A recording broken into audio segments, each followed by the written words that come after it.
Hello everyone. In this tutorial, we will be looking at arrow functions in JavaScript. So first I will show you how to write arrow functions, and after that we will be diving into means why arrow functions are there, means why arrow functions are came up into JavaScript. So suppose that you have an array, and suppose that uh, 1 2 3 4 5 is been assigned to them. So I have initialized this variable with an array of 1 2 3 4 5. Now suppose that you want a new array, means you derive a new array, and in that new array you want that every element in the previous array, means you want that in the new element every element should be the double of that is present into that previous element. So what I means that I want the output as a new array as of double of every element. So 1 becomes 2, 2 becomes 4, 3 becomes 6, 4 becomes 8, and 5 becomes 10. So I want this output. Okay. So you guys know that there is a map function that is being present into the JavaScript. So how we'll use that? So I will say that okay, double array is equals to array dot map. So we have that map function, and in that map function we need to pass a function as an argument. So this is I am telling you the syntax for normal functions, means not with the arrow functions but just with the normal functions.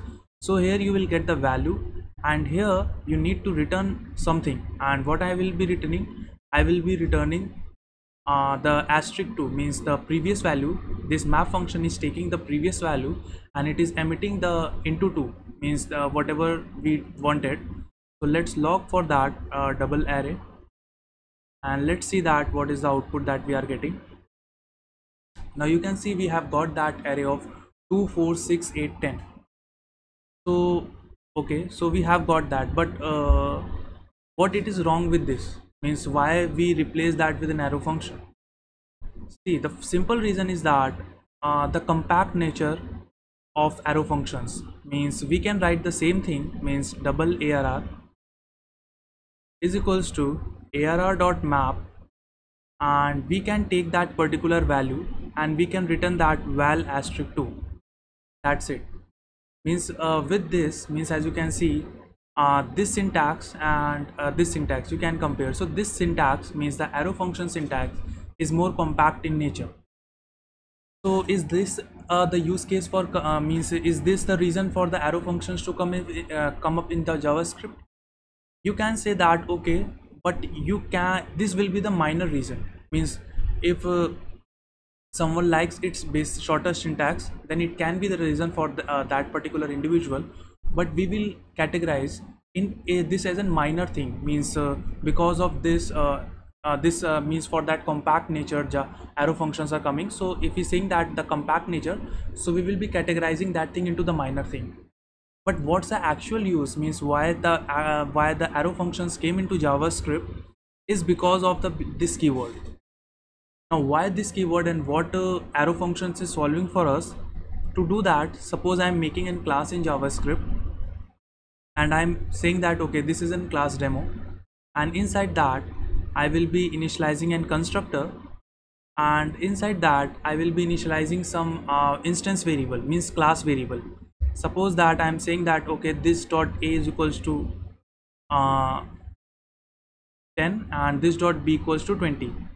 So I have initialized two values, means instance values, means the class variables to that. After that, what can I do is that I can define the functions in it. Suppose that I will say that okay, get add, means I want the sum of that two particular element. So I will say okay, return this dot a plus uh, this dot b, and suppose here I'm instantiating it. Okay, I'm instantiating that class.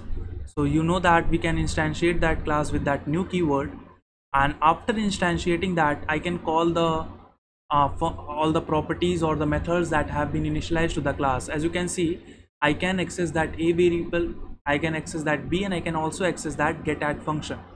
So I will be doing that.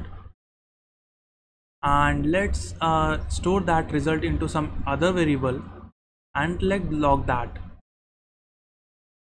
So now, as you can guess, we will get 30, because what I am doing, I am calling that this get add function, and when this function is being invoked, what it is returning me the it is first going to that class, means with this I means that okay, the current instance of that particular class, means that I am pointing to the instance variable, the class variable with this, and I'm saying that okay, let me get that a and let me get that b. So you can see we have initialized this dot equals to 10 and this dot b equals to 20. Now let's do one thing. Suppose that I don't want to directly print out those values, I want some delay. So let's have some set timeout and of say 1 second, and after 1 second what I need to do, I need to log out those values, because I cannot return from here, because since this is an asynchronous nature, means asynchronous task, if you execute this function, this will go to the browser thing for the execution, and this function will directly return undefined, so we won't getting that result here.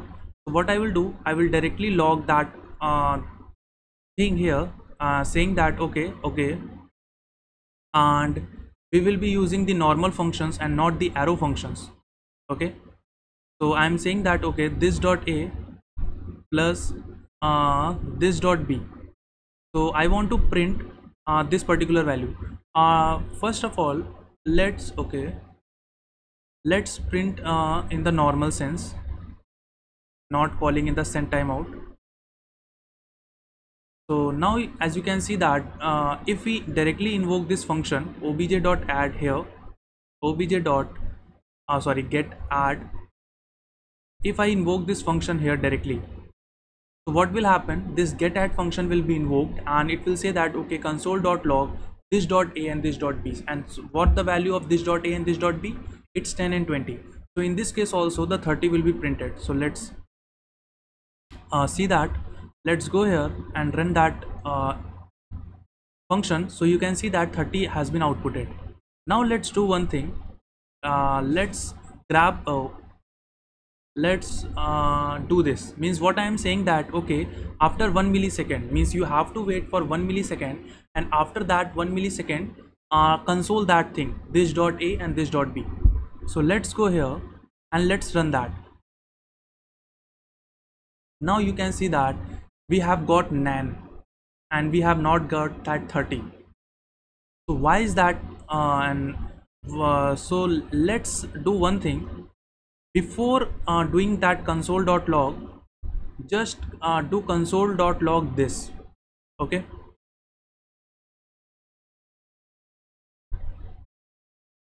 okay, now you can see that this thing is not being referenced to this class thing, it's been referenced to some else, means as you can see it's in some time, it's the timeout function that it's referencing, but it's not referencing that class thing.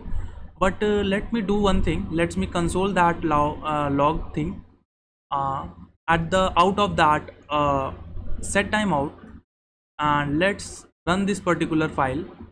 Now you can see here, means before that set timeout, it is referencing the class thing, means the demo thing, and it's referencing the same variable, a is equals to 10 and b is equals to 20. But you can see inside that set time out function, it is not referencing that class thing, it is referencing something else. So that's the case why we are not getting that this dot a and this dot b. So how to solve this, means why it is happening, it's happening because of the because that this keyword in JavaScript has a dynamic nature. Because you can say that okay, while looking at the code, means while looking at the code you can guess that okay, after that set timeout I am referencing that this dot a and this dot b, so it should be pointing to these variables. But as this keyword in JavaScript is in dynamic in nature, what's that dynamic in nature means that it can change its value in the runtime. So that's that what is mean by dynamic nature. So what we can do, we can make that this dynamic nature to the static one, means we can convert that this dynamic behavior to the static one. And how we can do that, we can do that with an arrow functions. So if I change that functions to the normal arrow functions. And if I say let's log this also here, and let's run that function again, and now you can see it's pointing to the correct class and also outputting us 30. So guys, this is the main reason why the arrow functions has came up into the JavaScript, because of it has the compact nature, means it had the compact syntax. That is a one case. But the main reason means we can categorize this dynamic to static thing into the major category. Means okay, this is the major use case of the arrow functions for converting that this from dynamic to static nature. So this is the main reason for the arrow functions to come up in the JavaScript. So hope you guys have liked this video. So thank you guys.